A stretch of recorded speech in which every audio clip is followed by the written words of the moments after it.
Hello बच्चों, कैसे हो आप सभी। सब बढ़िया हो, मस्त हो। चलिए तो आज हम पढ़ेंगे। मैं आ गई हूँ आपके लिए ज्योग्राफी की क्लास लेकर। बहुत दिनों से मैं सोच रही थी आप लोगों के लिए क्लास लाने का, लेकिन मेरे पास मैं क्लास नहीं दे पा रही थी, इसके लिए सॉरी। अब मैं आपके लिए लेकर आ गई हूँ ज्योग्राफी की क्लास। तो आज हम पढ़ेंगे कक्षा 11वीं भूगोल का, पृथ्वी की उत्पत्ति एवं विकास। तो आप पृथ्वी की उत्पत्ति, सबके मन में ये जिज्ञासा होती है कि भाई ये पृथ्वी आई कहाँ से। पुराणों में कहते हैं कि पृथ्वी नाग देवता के ऊपर सवार है। फिर कोई कहता है कि पृथ्वी क्या है, कि एक गोला है। लेकिन पृथ्वी आई कहाँ से, इसकी उत्पत्ति हुई कहाँ से। फिर अगली जिज्ञासा आती है कि पृथ्वी तो ठीक है, लेकिन ये तारे चमकते हुए दिखाई कैसे देते। फिर चमकते तारे, किसी ने बताया कि ये हमारे बुजुर्गों की आत्माएं जो क्या हो रही, यहाँ से निकल के वहां जा रही। लेकिन हम उसको नहीं मान सकते, क्योंकि हम एक स्टूडेंट है और हम पढ़ रहे हैं भूगोल। तो भूगोल में ऐसी बहुत सारी चीजें हैं जिनको हमें जानना है। तो आज हम इस चैप्टर में यही जानेंगे कि पृथ्वी की उत्पत्ति कैसे हुई, ब्रह्मांड कैसे बना, सौरमंडल कैसे बने, ग्रहों का निर्माण कैसे हुआ, ग्रहों का सौर मंडल क्या है, आकाश गंगा क्या है, और भी बहुत सारी चीजें जानेंगे जिनके बारे में हमने कई ऐसी अफवाहें सुनी। उनको आज हम इस वीडियो में सारी अफवाहों को खत्म करके कुछ एक नई चीज सीखेंगे। तो चलिए स्टार्ट करते हैं। इस चैप्टर में हम सीखेंगे, इस पार्ट में हम सीखेंगे, सबसे पहले सीखेंगे आरंभिक सिद्धांत। आरंभिक सिद्धांत क्या होता है कि बहुत सारे ऐसे भूगोलवेत्ता थे, बहुत सारे दार्शनिक थे, बहुत सारे वैज्ञानिक थे और बहुत सारे ऐसे भूगोलवेत्ता थे जिन्होंने ये सोचा कि भाई ये हो क्या रहा है, ये पृथ्वी आई कहाँ से होगी, और भी बहुत सारी थिंकिंग की, बहुत सारे विचार किए। तो उन्होंने बोला कि ठीक है, उनने बहुत रिसर्च किया और बहुत रिसर्च के बाद कुछ परिकल्पनाएं दे दी, कुछ सिद्धांत दे दिए। तो इस आरंभिक सिद्धांत में हम उन्हीं सिद्धांतों को पढ़ेंगे जिनसे हमें पता चलेगा कि ये पृथ्वी आई कहाँ से, पृथ्वी की उत्पत्ति कहाँ से हुई, पृथ्वी बनी कैसे। ये चीजें पढ़ेंगे हम कहाँ, आरंभिक सिद्धांत में। फिर आता है आधुनिक सिद्धांत। अब आरंभिक सिद्धांत क्या है कि उन्होंने अपने विचारों को प्रकट किया। अब विचार तो प्रकट कर दिया, लेकिन तथ्य कहाँ से लाए, महत्वपूर्ण जो तथ्य है, साक्ष्य, वो तो मैच नहीं कर रहे हैं उनके अकॉर्डिंग।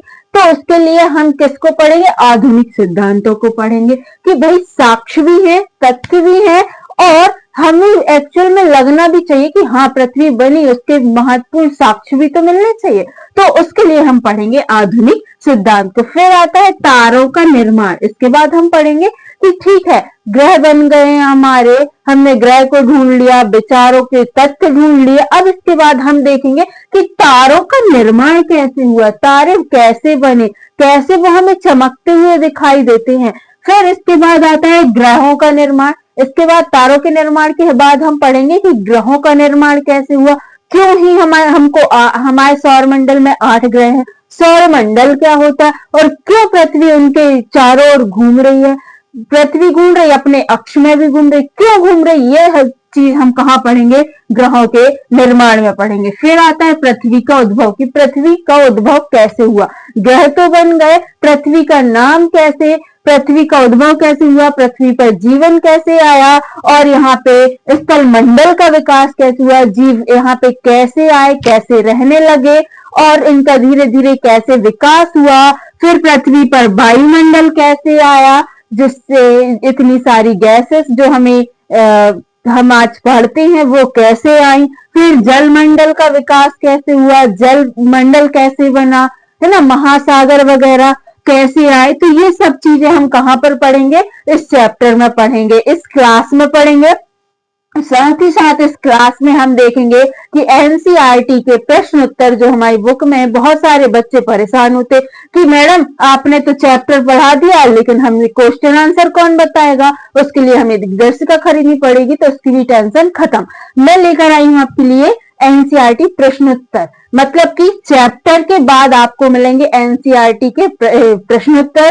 फिर उसके बाद आएगा एमसीक्यूज, जो हमारे पेपर में कितने 36 नंबर के, 32 नंबर के, 30 नंबर के एमसीक्यूज आते हैं, है ना, वस्तुनिष्ठ प्रश्न आते हैं, तो उनको भी हम इसी वीडियो में कवर करेंगे।